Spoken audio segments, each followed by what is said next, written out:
Security cameras at the Arbor Heights apartment complex capture a young woman stepping through the lobby entrance. She glances at her phone, then toward the elevator bank. Her movements appear casual, unhurried. She wears a dark coat against the evening rain, her hair pulled into a loose ponytail. The timestamp reads 7:18 p.m. 47 minutes later, those same cameras will record her final moments. Maya Ostroff arrived in Portland 6 months before that November evening. At 21, she'd enrolled in a certificate program at Pacific Design Institute, studying graphic design with a focus on environmental branding. Her apartment sat 3 miles from campus in the Hawthorne district, a studio with exposed brick she'd decorated with thrift store finds and her own watercolor paintings. Friends described her as cautious but curious, someone who researched restaurants before trying them and always texted her location when meeting someone new. She'd grown up in Eugene, the younger of 2 daughters in a family that valued education and creative expression. Her mother taught elementary school art. Her father worked as a civil engineer for the city. Maya had shown artistic talent early, winning a statewide poster competition in 8th grade. Her high school portfolio earned her acceptance to several design programs, but she'd chosen the Portland certificate track for its emphasis on sustainable design principles. Her design work reflected environmental consciousness. Class projects explored themes of urban green spaces, waste reduction through creative reuse, and accessible public spaces that fostered community connection. Instructors noted her meticulous attention to detail and her ability to translate abstract concepts into visual clarity. She'd recently completed a proposal for transforming vacant lots into neighborhood gardens, complete with hand-drawn sketches and sustainability assessments. She'd downloaded DateLink, a popular matching app, in early October. Her profile showed her hiking near Multnomah Falls, a candid shot from a coffee shop, and a group photo from her roommate's birthday party. She'd matched with dozens of profiles but rarely moved conversations beyond a few exchanges. Most fizzled after superficial small talk. She'd told Chloe that online dating felt exhausting, too many conversations that went nowhere, too many men who seemed more interested in quick hookups than genuine connection. On November 8th, she matched with someone calling himself Jason Ellis. His profile showed a sandy-haired man in his late 20s, photographed at what appeared to be a mountain summit, another image at a brewery, and a third with a golden retriever. His bio mentioned working in renewable energy consulting and relocating to Portland from Seattle. The photos looked genuine, natural lighting, consistent features, no obvious stock image qualities. The profile had been active for 3 months and showed previous reviews from the app's verification system, lending an air of legitimacy. Their conversation began with a discussion about Portland's cafe culture. He asked thoughtful questions about her design work, mentioned an interest in sustainable architecture, and shared recommendations for hiking trails outside the city. The conversation felt balanced. He wasn't overly aggressive or dismissive, didn't push for immediate meetings, didn't send inappropriate messages. He referenced specific Portland neighborhoods, mentioned adjusting to the city's rain, and asked about her favorite local spots. The dialogue created an impression of someone genuinely interested in building connection rather than rushing toward physical intimacy. Maya felt comfortable enough to suggest meeting for coffee. He proposed dinner instead, at a Thai restaurant near the Pearl District. She agreed but told her roommate, Chloe Brennan, about the plan. "She sent me a screenshot of his profile," Chloe later testified. She said he seemed normal, interesting. She was excited but also nervous, like anyone would be before a first date. What Maya didn't know, Jason Ellis didn't exist. The man behind the profile was Derek Volmar, 29, an independent IT contractor who'd moved to Portland 8 months earlier. He lived alone in a 1-bedroom apartment at Arbor Heights, a mid-rise building with secured entry and surveillance cameras covering the lobby, hallways, and parking garage. Neighbors described him as polite but distant. He paid rent on time, never hosted gatherings, and worked from home most days. Building management had no complaints on file. Volmar had created the Jason Ellis profile, using photographs stolen from a Seattle-based environmental consultant's LinkedIn and Instagram accounts. The real Jason Ellis had no idea his identity had been appropriated.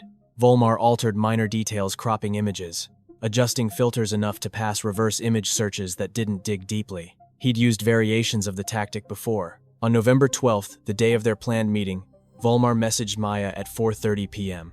He apologized profusely. A work emergency had emerged, and he couldn't make dinner. He suggested meeting at his apartment instead, promising to cook something simple. He provided the Arbor Heights address and his apartment number, 412. Maya hesitated. Meeting at someone's home violated her usual caution.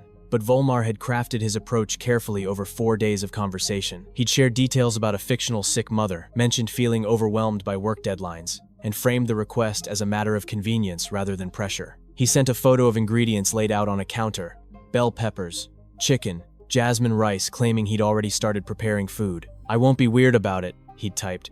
"Front door stays unlocked if that makes you more comfortable. Building has cameras everywhere. Super safe." Maya screenshotted the address and sent it to Chloe at 6:45 p.m. with the message, "Heading to his place instead. Back by 10. Will text when I leave." Chloe responded, "Be careful. Keep location on." Maya arrived at Arbor Heights at 7:18 p.m. Surveillance footage shows her entering the lobby, checking her phone and walking toward the elevator. She presses the button for the 4th floor. The elevator doors close. At 7:21 p.m., hallway cameras capture her stepping out, glancing at apartment numbers, and walking left down the corridor. She stops at apartment 412, knocks twice, then steps back slightly. The door opens. A male figure appears in the frame, tall, dark-haired, wearing a gray hoodie. He gestures her inside. She enters. The door closes. No footage captures her leaving. By 10:30 p.m., Chloe had texted Maya 4 times without response. By 11:15 p.m., she'd called twice. Both calls went to voicemail. At 11:47 p.m., Chloe contacted Maya's mother, who lived in Eugene. They agreed to wait until morning before involving authorities. Young adults often lose track of time on dates, and neither wanted to embarrass Maya by overreacting. Morning brought no contact. Chloe filed a missing person report with Portland police at 9:20 a.m. on November 13th. She provided the Arbor Heights address and explained the DatelInc meeting.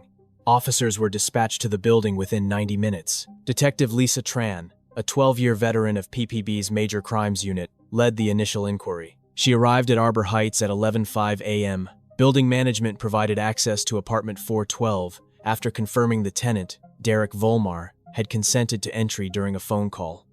The apartment appeared tidy. A sectional couch faced a wall-mounted television. The kitchen showed no signs of recent cooking, no dishes in the sink, no ingredients on counters, no food odors. The bedroom held a neatly made bed, a desk with 2 laptops, and a closet with organized clothing. Nothing seemed immediately suspicious. Detective Tran noticed the absence of personal photographs, decorations, or any individualizing touches. The space felt transient. When she asked Volmar about Maya Ostroff, he appeared confused, then concerned. When shown Maya's DatelInc profile, he insisted he'd never seen her before and denied using the app. He provided his phone voluntarily, showing no DatelInc installation and no messages to or from Maya. He seemed genuinely puzzled, Tran testified later. He gave permission to search his apartment, his phone, everything. There were no red flags in that initial conversation. Volmar explained he'd been home alone the previous evening working on a client project. He had no witnesses to corroborate the alibi, but claimed his laptop activity logs could verify his story. Tran noted the information and moved on. Without probable cause for deeper investigation, she could only document his statements and continue canvassing neighbors. By late afternoon on November 13th, investigators had reviewed building security footage. The recording showed Maya entering the building and approaching apartment 412, exactly as Chloe had described. But something troubled Tran: the timestamps. Maya knocked at 7:21 p.m. The hallway camera, positioned at the corridor's far end, captured motion-triggered clips rather than continuous recording. The next triggered clip occurred at 8:08 p.m. 47 minutes later, showing Derek Volmar exiting apartment 412, walking to the elevator, and descending to the parking garage. He carried a large duffel bag over one shoulder. Garage footage showed him loading the bag into the trunk of a silver Honda Accord. He drove out of the structure at 8:14 p.m. He returned at 10:52 p.m., the trunk visibly empty, and carried only his keys back upstairs. When confronted with this footage on November 14th, Volmar maintained his ignorance. He claimed he'd gone to a late-night climbing gym and brought his gear in the duffel bag. He provided the gym's name, Summit Ridge, located in southeast Portland, and said he'd been there until around 10:30 p.m. Investigators contacted Summit Ridge. The gym's records showed no check-in for Derek Volmar on November 12th. Staff members didn't recognize his photo. His membership had lapsed 3 months earlier. The alibi collapsed. Detective Tran obtained a warrant to search Volmar's apartment more thoroughly and to examine his electronic devices. The search, conducted on November 15th, revealed critical evidence. In the apartment's bathroom, Luminol testing detected trace amounts of blood in the shower drain and on grout between tile seams. Forensic technicians collected samples. In the bedroom, investigators seized both laptops and an external hard drive. A second phone, not the one Volmar had initially provided, was discovered hidden inside a heating vent. This device contained the DatelinQ app, logged into an account under the name Jason Ellis. The message history between Jason Ellis and Maya Ostroff matched Chloe's screenshots exactly. But investigators found more. Conversations with 11 other women over the past 6 months, all following similar patterns. Volmar had used fake profiles with stolen photographs to arrange meetings. Most women had declined to meet or canceled after early exchanges. 2 had met him briefly in public before discontinuing contact. Maya was the first to visit his apartment. Digital forensics revealed Volmar's search history on the evening of November 12th. At 6:52 p.m., shortly before Maya's arrival, he'd searched "How long does chloroform work?" and drug detection times. At 9:37 p.m., after returning from his drive, he'd searched Forest Road Disposal, Oregon and Cadaver Dog Range. The forensic examination of both phones took 6 days. Oregon State Police Computer Crimes Unit handled the extraction using specialized software to bypass encryption. The hidden phone contained additional concerning patterns. Volmar had created 5 different fake profiles across 3 dating platforms over 8 months. Each profile used different stolen identities, different biographical details, different approaches. He'd maintained elaborate spreadsheets tracking conversations, noting which strategies generated positive responses and which prompted women to unmatch. Investigators also discovered deleted photos on the hidden device. Forensic recovery software retrieved 17 images showing different women, photographed without their apparent knowledge or consent. Some appeared to be taken through windows or from parked vehicles. None of the women matched Maya Ostroff. Detectives cross-referenced the images with missing person reports but found no connections. The photos remained disturbing evidence of surveillance behavior, though not directly linked to criminal charges. Phone GPS data showed his route that evening. He'd driven 38 miles northeast of Portland, traveling along Highway 26 into the Mount Hood National Forest. He'd stopped near a logging access road for approximately 70 minutes before returning to the city. Cell tower pings corroborated the GPS coordinates, placing his phone in a remote area with minimal signal coverage between 8:47 p.m. and 10:01 p.m. The data showed no outgoing calls or messages during that window, suggesting he'd been focused on a specific task without digital distractions. On November 16th, Detective Tran contacted the Clackamas County Sheriff's Office. Search teams deployed to the coordinates indicated by Volmar's GPS data. The area encompassed dense forest, steep terrain, and limited vehicle access. Searchers covered a 2-mile radius from the GPS stopping point. The terrain proved challenging. Temperatures hovered near freezing, and recent rainfall had turned access roads muddy and treacherous. Search teams included sheriff's deputies, volunteer wilderness rescue personnel, and K-9 units from 3 neighboring counties. They worked in rotating shifts, methodically covering grid patterns marked with surveying flags. Initially, the search focused on visible clearings and areas accessible by vehicle. Investigators reasoned that someone unfamiliar with wilderness disposal would avoid hiking deep into forest with a body. They examined turnouts, drainage culverts, and abandoned logging equipment sites. The first day yielded nothing. On November 17th, teams expanded the search perimeter and deployed cadaver dogs along less accessible paths. The dogs worked in pairs, each handler following separate routes to verify alerts independently. A cadaver dog alerted at 2:40 p.m. on November 17th. The location sat approximately 300 yards from the nearest logging road, requiring handlers to navigate through dense underbrush and over a creek bed. Handlers discovered a shallow depression beneath a fallen Douglas fir, partially concealed by branches. The body of Maya Ostroff lay wrapped in a gray tarp, buried under approximately 8 inches of soil and forest debris. The site suggested hasty concealment rather than careful planning. The tarp hadn't been secured properly. One corner had worked loose, exposing fabric to the elements.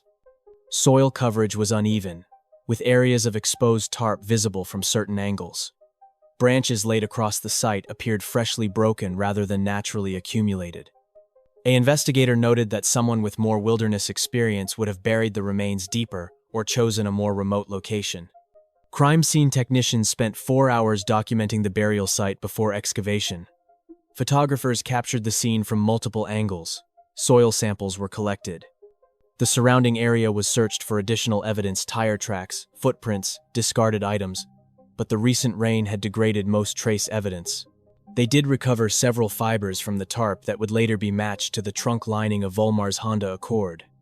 The Clackamas County Medical Examiner's Office completed the autopsy on November 20th. Cause of death: asphyxiation due to manual strangulation. Toxicology detected no drugs or alcohol in her system. The report noted defensive wounds on her hands and forearms, scrapes and bruising consistent with struggle. Time of death was estimated between 7:30 p.m. and 8 p.m. on November 12th, aligning with the window when she'd entered Volmar's apartment. The autopsy report detailed findings that painted a grim picture. Petechial hemorrhaging in the eyes indicated oxygen deprivation. Bruising on the neck showed a pattern consistent with thumb and finger pressure. Someone had applied sustained force to the throat from a frontal position. The hyoid bone, a small U-shaped bone in the neck, showed fracturing consistent with strangulation. Lividity patterns suggested the body had been moved within 2 hours of death, matching the timeline of Volmar's drive to the forest. The medical examiner noted defensive wounds across Maya's knuckles, palms, and forearms. Several fingernails showed damage consistent with clawing or scratching against a resistant surface. These injuries suggested she'd fought against her attacker, attempting to pry away hands from her throat or strike at her assailant. DNA evidence recovered from beneath Maya's fingernails matched Derek Volmar's profile. The Oregon State Police Forensic Laboratory completed the analysis on November 28th, comparing samples against Volmar's DNA collected during his arrest. The statistical probability of the match occurring by random chance was calculated at 1 in 7.4 billion, effectively conclusive identification. Additional testing identified his DNA on the tarp used to transport her body. Forensic examination of the tarp revealed blood transfer patterns consistent with post-mortem movement. The fabric, a heavy-duty polyethylene commonly sold at hardware stores, showed no manufacturer markings that could be traced to a specific purchase. However, fibers recovered from the tarp matched materials from Volmar's apartment: carpet fibers from his bedroom and lint consistent with his clothing. The forensic examination of Volmar's Honda Accord revealed trace evidence in the trunk. Despite apparent cleaning attempts, luminol testing detected blood residue in the trunk lining. DNA analysis confirmed the blood belonged to Maya Ostroff. Vacuum collection from the trunk yielded soil particles matching the composition of soil from the burial site, a distinctive mixture of volcanic ash and organic material, characteristic of Mount Hood National Forest terrain. Volmar was arrested on November 21st and charged with first-degree murder, kidnapping, and abuse of a corpse. During interrogation, he exercised his right to remain silent. His public defender entered a not guilty plea at arraignment. The prosecution's case centered on 3 pillars: digital evidence, surveillance footage, and forensic findings. They demonstrated that Volmar had created a false identity to lure Maya to his apartment, that building cameras placed her entering but never leaving, and that physical evidence linked him directly to her death and disposal. The defense argued reasonable doubt, suggesting Maya could have left the building during a camera blind spot and encountered harm elsewhere. They claimed the GPS data proved only that Volmar had driven to the forest, not that he'd transported a body. They characterized the DNA evidence as circumstantial. Transfer DNA could occur through incidental contact. The trial lasted 11 days. Prosecutors presented testimony from Chloe Brennan, who described Maya's caution and planning. She read text messages from the day Maya disappeared, showing her friend's deliberate approach to the meeting, sharing the address, promising to check in, maintaining her location services. Under cross-examination, defense attorneys attempted to suggest Maya might have been less cautious than Chloe believed, but the digital evidence contradicted this characterization. They introduced the real Jason Ellis, who confirmed he'd never met Maya and hadn't authorized use of his photographs. Ellis, a soft-spoken environmental consultant from Seattle, testified about discovering his identity theft when contacted by investigators. He described the unsettling experience of seeing his photographs weaponized for predatory purposes, noting that Volmar had even copied aspects of his professional biography to create a convincing profile. DatelInk's security director testified about the fake profile's creation using IP addresses traced to Volmar's apartment. The company's records showed the Jason Ellis account had been created on August 3, 2023, from an IP address matching Volmar's home internet service. The account had been accessed exclusively from that address, or from cell phone data routed through towers near Arbor Heights. No access attempts originated from Seattle or any location consistent with the real Jason Ellis's movements. The medical examiner detailed the strangulation findings and defensive wounds, using anatomical diagrams to illustrate the force required and the victim's evident struggle. The testimony proved difficult for Maya's family members present in the courtroom. Several jurors visibly reacted to the clinical descriptions of violence.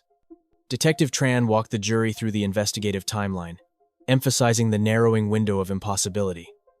Maya entered apartment 412 at 7:21 p.m. Volmar left with a duffel bag at 8:08 p.m. His GPS showed travel to a remote forest location. Her body was found there. His DNA was beneath her fingernails. The prosecution's closing argument focused on the convergence of evidence.